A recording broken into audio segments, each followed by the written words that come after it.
इस कहानी की शुरुआत होती है सन 1933 से, जहां पर हम एन नाम की एक थिएटर आर्टिस्ट लड़की को देखते हैं। लेकिन उसके पास इतना काम नहीं होता कि वो एक वक्त का खाना भी ठीक से खा सके। हालांकि वो एक बहुत अच्छी आर्टिस्ट होती है, वो लोगों को हंसाने और उनका मनोरंजन अच्छे से करना जानती थी। अब अगली सुबह जब एन अपने काम पर वापस आती है तो जिस काम से वो अपनी जिंदगी बसर कर रही थी, यानी उस थिएटर से, वो थिएटर भी बंद करवा दिया गया।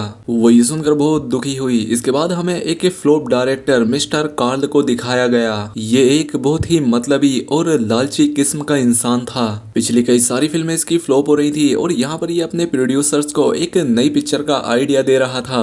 वो कहता है, साथियों तुम लोग मुझ पर आंख बंद करके पैसा लगाओ, मैं एक बहुत ही अच्छी मूवी लेकर आऊंगा। वो यहाँ पर इन लोगों को यकीन दिलाने की कोशिश करता है कि दोस्तों, दुनिया में अभी भी ऐसी चीजें हैं जो तुमने आज तक नहीं देखी हैं। दरअसल कार्ल अपनी पिक्चर नेचर और एनिमल्स पर बनाता था। उसे ऐसी ही एक नई जगह का पता लगा था जिस बारे में वो अपने प्रोड्यूसर से बात कर रहा था। सभी प्रोड्यूसर ने उसे कमरे से बाहर निकालकर बात की कि अभी ये खिसका हुआ इंसान है क्या, और अगर हमें अपने बाकी के पैसे भी बचाने हैं तो हमें इसकी बनाई हुई जो बाकी पिक्चरें हैं उन्हें भी सोल आउट कर देना चाहिए। ये बात उसने भी सुन ली और अब वो अपनी रील्स उठाकर यहाँ से भागने लगा। उसे अपनी बाकी की आधी बनी हुई पिक्चर पूरी करनी थी और उस आधी कहानी को वो एक ऐसे आइलैंड पर शूट करने वाला था जिसके बारे में शायद ही किसी को पता होगा। उसके डूबते हुए करियर को देखकर हर कोई उसकी कहानी में काम करने से इनकार कर देता है, यानी उसके पास अब कोई भी हीरोइन नहीं बची थी। वहीं एन भी अपने काम की तलाश में इधर उधर भटक रही थी। और इसी बीच एक दूसरे थिएटर का मालिक उसे एक ऐसी जगह का पता देता है जहां उसे नहीं जाना चाहिए। कार्ल भी अपनी हीरोइन ढूंढने वहां चला जाता है। उसे यहाँ अपनी हीरोइन तो नहीं मिलती, लेकिन उसकी मुलाकात एन से हो जाती है। वो यहाँ पर एन को अपनी कहानी समझाने की कोशिश करता है और साथ ही अपनी पिक्चर में काम करने का ऑफर भी देता है। अब एन पहले तो उसे सन की समझती है, लेकिन उसके पास दूसरा कोई ऑप्शन भी नहीं होता, इसीलिए वो इसकी पिक्चर में काम करने के लिए तैयार हो गई। अब कार्ल उस आइलैंड पर जाने के लिए जल्दी से सभी को शिप में सवार होने के लिए कहता है। साथ ही कैप्टन से कहता है, शिप जल्दी चलाने के मैं तुम्हें $1000 दूंगा। कोई भी उसकी जल्दबाजी समझ नहीं पा रहा था। उसे अपनी राइटिंग के लिए एक राइटर की भी जरूरत थी और साथ ही एक हीरो की भी। यहाँ पर हमारी मुलाकात होती है जैक से। जैक एक ऑथर होता है जो कि स्क्रीन प्ले और बुक्स लिखता था। उसने जैक को भी अपने साथ शामिल कर लिया और जल्द से जल्द इस बोट को यहाँ से निकालने लगा, क्योंकि उसके लिए यहाँ पुलिस वारंट लेकर आ चुकी थी। अब एन अपनी पिक्चर के बाकी क्रू से मिलती है और साथ ही कार्ल अपनी पिक्चर के आगे के सीन शूट करना शुरू कर देता है। अभी तक यहाँ पर सब कुछ बढ़िया चल रहा था। कार्ल कैप्टन से जाकर कहता है कि हाँ, हमें उसी आइलैंड पर जाना है जिसके बारे में आज तक किसी को नहीं पता है। अब कैप्टन भी वाइल्ड एनिमल को पकड़ने का शौकिया था, तो कार्ल ने उससे कहा कि दोस्त, तुम्हें भी वहां चलना चाहिए फिर तो, और तुम्हें भी वहां पहुंचकर फायदा ही होने वाला है। इसके बाद ये लोग एक ऐसी जगह पर पहुंच जाते हैं जहां चारों तरफ धुंध थी। अब ये सभी लोग रास्ता ढूंढने के लिए तारों की मदद लेते हैं, लेकिन यहाँ पर तारे दिखना भी बंद हो गए थे। अब शिप को संभालते हुए कैप्टन आगे बढ़ ही रहे होते हैं, तभी एक क्रू मेंबर जोर से चिल्लाता है, चट्टान चट्टान है आगे। ये लोग गलत रास्ते पे पड़ गए थे। अब कैप्टन अपना शिप वहां से मोड़ने का सोचता है, लेकिन ये लोग बुरे फंस चुके थे और अब उसकी शिप भी डैमेज होने लगी थी। और तभी शिप टकराता है एक बड़ी सी चट्टान से, जिससे वो शिप वहीं पर फंस जाती है। और कार्ल तो यही चाहता था, क्योंकि कैप्टन ने उससे पहले मना किया था कि हम वहां पर नहीं जाएंगे, क्योंकि वहां जाना खतरे को दावत देना है। लेकिन अभी नहीं, यहाँ पर जाना ही पड़ेगा। खैर, अब अगली सुबह ये शिप को यहीं पर छोड़कर छोटी छोटी बोट्स में बैठकर आगे निकल पड़े। बोट में अभी फिलहाल कार्ल उसके क्रू मेंबर्स के साथ आगे बढ़ा, जबकि कैप्टन वहां फंसने के बाद अपने साथियों को आगे जाने से मना कर दिया था कि हम वहां नहीं जाएंगे और अपना शिप निकालने की कोशिश करेंगे।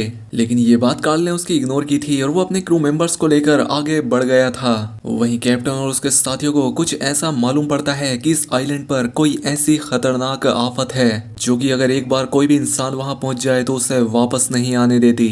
लेकिन कार्ल अपने कैमरे के साथ यहाँ पर पहुंच गया था और देखते ही देखते यहाँ रहने वाले भयानक कैनिबल्स लोग इनके सामने आ जाते हैं, जो कि काफी डरावने थे। इन लोगों ने कार्ल्स के क्रू पर अटैक करके उन लोगों को पकड़ लिया। उन लोगों की तेजाई इतनी थी कि इन्हें सोचने का वक्त ही नहीं मिला और देखते ही देखते इनके एक साथी के पेट में भाला लग चुका था और दूसरे की गर्दन साफ कर चुके थे। कार्ल्स के क्रू को इन लोगों ने पकड़ लिया था और वो इन्हें मारने ही वाले थे कि कैप्टन अपनी फौज के साथ यहाँ आ गया।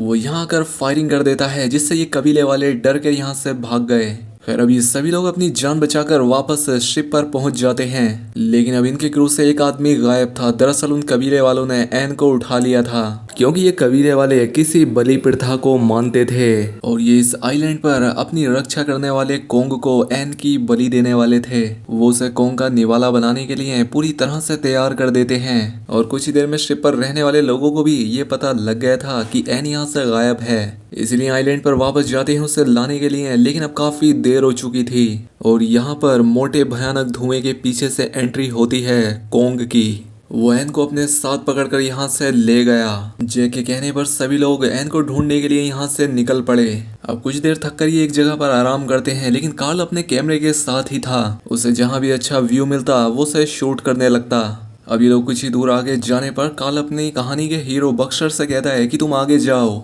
और यहाँ पर उसे देखने मिले हमारी कहानी के सबसे एंशिएंट एनिमल यानी कि डायनासोर। लेकिन तभी इन डायनासोर्स पर खतरनाक प्रजाति के दूसरे डायनासोर टी-रेक्स ने अटैक कर दिया, जिससे इन डायनासोर्स में भगदड़ मच जाती है। जिसके बाद ये लोग भी उन जाइंट से अपनी जान बचाकर भागने लगे। वहीं दूसरी तरफ हमें कोंग को दिखाया गया जो कि एन को लाकर एक ऊंची सी पहाड़ी पर रख देता है। एन बेहोशी की हालत में थी, इसलिए कोंग ने उसे एक जगह रखकर उसे जगाने की कोशिश की। अब जैसे ही एन को होश आता है उसने अपने पीछे कोंग को देखा जो कि एक जगह पर बैठा होता है। अब एन कोंग से नजरें चुराकर वहां से भागने की कोशिश करती है, लेकिन कोंग तो पहले से ही उस पर नजर रखे हुए था। उसने उसे फिर से पकड़ लिया।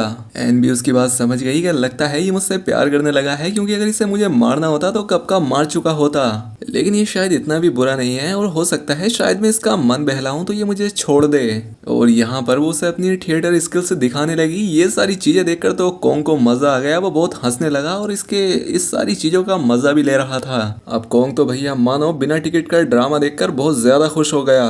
कोंग चाहता था कि एन उसके लिए ये करती ही रहे, लेकिन एन अब थक चुकी थी, इसलिए वो गुस्से में कोंग से कहती है कि मैं थक चुकी हूँ, बस करो, मुझे आराम की जरूरत है। कोंग उसकी तरफ घूरने लगा मानो कह रहा हो कि तूने मुझसे ये बोला कैसे, तेरी हिम्मत कैसे हुई ये मुझसे कहने की। उसकी ये बात सुनकर कोंग बच्चे की तरह उससे नाराज हो गया। वहीं दूसरी तरफ जैक की पूरी टीम एन को ढूंढने में लगी हुई थी। एक वक्त ऐसा आया कि कोंग उनके सामने आ गया और वो लोगों ने उस पर फायरिंग शुरू कर दी। उनकी इस हरकत से कोंग को उन पर इतना गुस्सा आया कि वो जिस पेड़ से ब्रिज के तौर पर इस्तेमाल करके यहाँ आए थे उसे ही पलट देता है। अब मौका देखकर एन वहां से भाग गई, लेकिन एक भयानक डायनासोर्स की जगह पर आकर फंस जाती है। अब इन डायनासोर्स ने भी उसे देख लिया और उसे पकड़ने के लिए तेजी से उसका पीछा करने लगे। अब जैसे ही एन एक पहाड़ी से लटक कर गिरने वाली होती है कि तभी कोंग उसे यहाँ बचाने के लिए आ गया। अब यहाँ पर पहले एक डायनासोर था, लेकिन देखते ही देखते यहाँ पर बाकी दो भी आ गए और इन तीनों से अब कोंग अकेला मुकाबला करने लगा।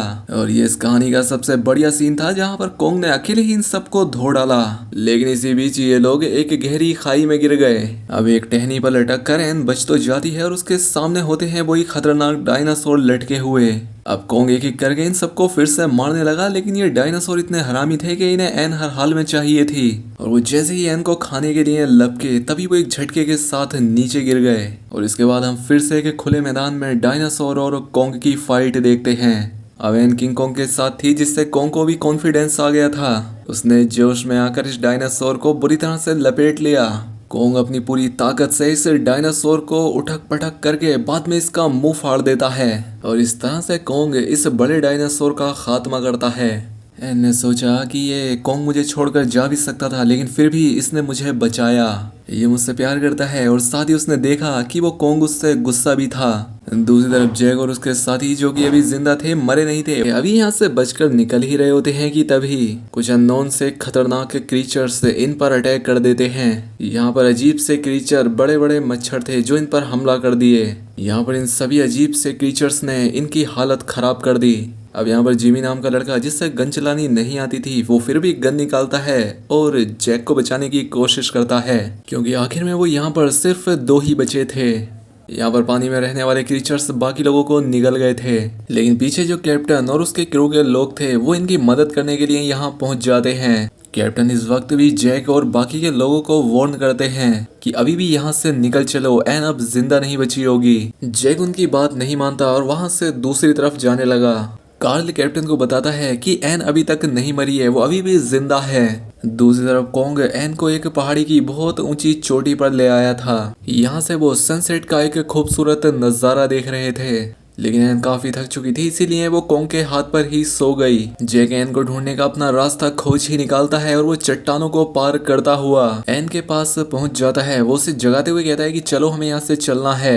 और उसी वक्त कोंग की आंखें खुल जाती हैं। उसे लगता है कि ये इस लड़की को उससे छीन लेंगे, लेकिन इससे पहले कि एन अब जैकी के साथ यहाँ से भागती, वो फिर से एन को पकड़ लेता है। लेकिन इसी बीच जायंट से चमगादड़ उस पर हमला कर दिए, जिससे वो डिस्ट्रैक्ट हो गया और इतनी ही देर में जैक और एन वहां से निकल लिए। अब जैसे कि हमें पता है कि कार्ल एक मतलबी और लालची किस्म का इंसान था, तो वो किंग कॉन्ग को चाहता था कैद करना। वो जानता था कि एन के पीछे वो किंग कॉन्ग जरूर आएगा। जैक और एन अब पहुंच जाते हैं किनारे पर बनी दीवार के बीच से जैक और एन तो बाहर आ जाते हैं, लेकिन वो दीवार इसीलिए बनाई गई थी कि इस आइलैंड पर रहने वाला कोई भी जीव उससे बाहर ना निकले। लेकिन एन को पाने के लिए उस दिन कॉन्ग ने उस दीवार को भी लांग दिया और वहां से बाहर आ गया। शिप में बैठे सभी लोगों ने प्लानिंग कर रखी थी किंग कॉन्ग को पकड़ने की, उससे कैद करने की। उन्होंने यहाँ पर पहले से ही जाल बिछा रखे थे और साथ ही शिप में रखा क्लोरोफॉर्म भी वो बाहर ले आए, ताकि जैसे ही कॉन्ग बाहर आएगा हम उस पर क्लोरोफॉर्म डालेंगे और फायरिंग करेंगे और हम उसे पकड़कर अपने साथ ले जाएंगे। लेकिन वो जाल कॉन्ग को किसी भी तरह से नहीं रोक सकते थे, क्योंकि इतने बड़े दैत्य को एक जाल रोक पाए ये मुमकिन नहीं है। अब एन को वो अपने से दूर जाता देख बौखला जाता है। वो सारे के सारे जाल तोड़कर इन लोगों को काफी घायल कर दिया। अब सभी लोग वहां से निकलने के लिए अपनी बोट्स में सवार हो ही चुके थे कि किंग कॉन्ग जैसे ही उनके पास आने लगा, उन्होंने फिर से क्लोरोफॉर्म उस पर फोड़ दिया और साथ ही शिप के कैप्टन ने भी उस पर अटैक कर दिया। अपनी आंखों के सामने ही कॉन्ग एन को जाता देख रहा था, वो उसे छोड़ना नहीं चाहता था। साथ ही एन भी सभी को रोक रही थी कि इसे मत मारो, ये मासूम है, ये किसी को भी कोई नुकसान नहीं पहुंचाना चाहता है। लेकिन ये बेवकूफ लोग अपने लालच और मूर्खता की वजह से इसे बेहोश कर देते हैं। अब कार्ल, जो कि एक बहुत घटिया इंसान था, अपने इस काम को पूरा करने के बाद शहर में वापस आ गया। उसने यहाँ आकर एक बहुत बड़ा शो ऑर्गेनाइज किया। उसने यहाँ किंग कॉन्ग के लिए एक बड़ा एग्जीबिशन वाला हॉल तैयार किया, जैसे कि किंग कॉन्ग कोई चीज हो और सभी लोग देखकर उससे तालियां बजाएंगे।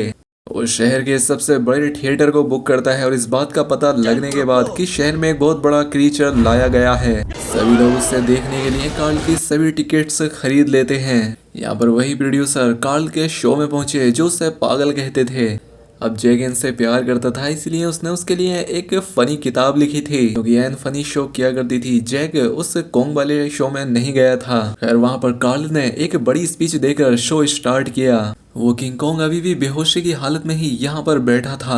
अब क्योंकि कॉन्ग कोई भी हरकत नहीं कर रहा था, वो अनकॉन्शियस था, तो जैक को लगता है कि क्यों ना इसके सामने एन को लाया जाए। दूसरी तरफ जैक को लगा कि उसे भी इस वक्त एन के पास होना चाहिए था, इसलिए वो जल्दी से कार्ल के शो में आ गया। और यहाँ पर कार्ल सारा का सारा क्रेडिट मिस्टर बक्स्टर को दे देता है, जिसने कि एक टाइम पर अपने कदम पीछे ले लिए थे एन को ढूंढने जाने के लिए। अब कार्ल यहाँ पर सभी ऑडियंस से कहता है कि देखिए कैसे ये इतना बड़ा जानवर एक लड़की के बस में है। इसके बाद कॉन्ग के सामने एक लड़की लाई जाती है, लेकिन ये एन नहीं होती और ये देखकर कॉन्ग को बहुत ज्यादा गुस्सा आ जाता है। वो अपने इस गुस्से में आकर बड़ी बड़ी सलाखों और लोहे की बेड़ियों को तोड़ डालता है और थिएटर में पब्लिक की तरफ भागने लगता है। सारी पब्लिक में भगदड़ मच जाती है और उसी बीच उसकी नजर पड़ी जैक पर, मानो वो जैक से पूछना चाहता हो कि बता एन कहाँ पर है। थिएटर को तोड़कर अब कॉन्ग शहर की सड़कों पर आ चुका था। सड़कों पर वाहन उसके सामने छोटे छोटे दिखाई दे रहे थे, वो खिलौनों की तरह उससे टकरा रहे थे और कॉन्ग गुस्से में उन गाड़ियों को उड़ाकर हवा में फेंक रहा था। यहाँ पर सभी ब्लोंड बालों वाली लड़कियों को उठाकर वो देख रहा था कि क्या ये एन है। जिसके बाद जैक कॉन्ग को शहर से बाहर ले जाने की कोशिश करता है। वो एक गाड़ी में बैठकर उसका ध्यान अपनी ओर खींचता है और उसे काफी तेजी से यहाँ से ले जाने लगता है और एक वक्त आता है कि उसके सामने एन आ जाती है। कॉन्ग एन को देखकर एकदम शांत हो गया, मानो वो उससे पूछ रहा हो कि तुम मुझे छोड़कर कहाँ चली गई थी। कॉन्ग उसे अपने साथ लेकर शहर से दूर एक पार्क में आ जाता है, जहाँ का पानी जम चुका था और वो एन को अपने हाथ में लेकर उस बर्फ पर बच्चों की तरह खेलता है, क्योंकि इस तरह का मजा कॉन्ग ने पहले कभी नहीं किया था, वो भी अपने सबसे अजीज दोस्त के साथ। अभी वो यहाँ पर एन के साथ मजा कर ही रहा था कि तभी यहाँ पर पुलिस पहुंच गई। कॉन्ग एन को फिर से बचाता हुआ यहाँ से भागता है और शहर की सबसे ऊंची बिल्डिंग पर चढ़ जाता है। एन अभी भी उसके पास होती है। अब इतनी ऊंची बिल्डिंग पर नीचे से फायरिंग करना तो इम्पॉसिबल था और तब यहाँ आता है बढ़िया हेलीकॉप्टर्स का सीन जो कि कोंग को शूट कर रहे थे। वो कोंग को चारों तरफ से घेर कर उस पर फायरिंग कर रहे थे। एन भी पीछे नहीं हटती और वो भी पहुंच जाती है कोंग के पास। वो हेलीकॉप्टर्स से रो रो कर कहती है कि फायरिंग मत करिए, ये बेचारा मारा जाएगा। लेकिन कोई उसकी बात नहीं सुनता और किंग कोंग इतना घायल होने के बाद भी वो एन को ही प्रोटेक्ट कर रहा था। और एक बार फिर से प्लेन पीछे से आकर कोंग पर बुरी तरह से फायरिंग कर देते हैं। अब एन भी बहुत परेशान थी क्योंकि वो भी इससे प्यार करती थी। वो समझ गई थी कि इंसान मेरे इस दोस्त को कभी जिंदा नहीं छोड़ेंगे। और अब लग रहा था कि कोंग की जान जा चुकी है। और यहाँ पर देखते हैं हम इस मूवी का सबसे दर्द भरा सीन, जब कोंग उस कई सौ माले की बिल्डिंग से नीचे गिर पड़ा। नीचे शहर के लोग कोंग पर खड़े हो होकर फोटो खींचा रहे थे जैसे इन्होंने एक बहुत बड़ा काम कर दिया हो। और आखिर में कार्ल डायलॉग मारता है कि ये गोलियों से नहीं मरा बल्कि ये हुस्न से मारा गया है। एक जानवर इंसान से कितना प्यार कर सकता है ये हमें इस फिल्म में बखूबी दिखाया गया है, जहाँ पर ये कोंग अपनी प्यार अपनी दोस्त को बचाने के लिए अपनी जान तक दे देता है। और यहाँ पर इस बेहतरीन फिल्म की कहानी खत्म हो जाती है। तो दोस्तों आपको इस फिल्म की कहानी कैसी लगी हमें कमेंट करके जरूर बताएं। चैनल पर पहली बार आए हैं तो चैनल को सब्सक्राइब भी कर लें। मिलते हैं अगली शानदार वीडियो में।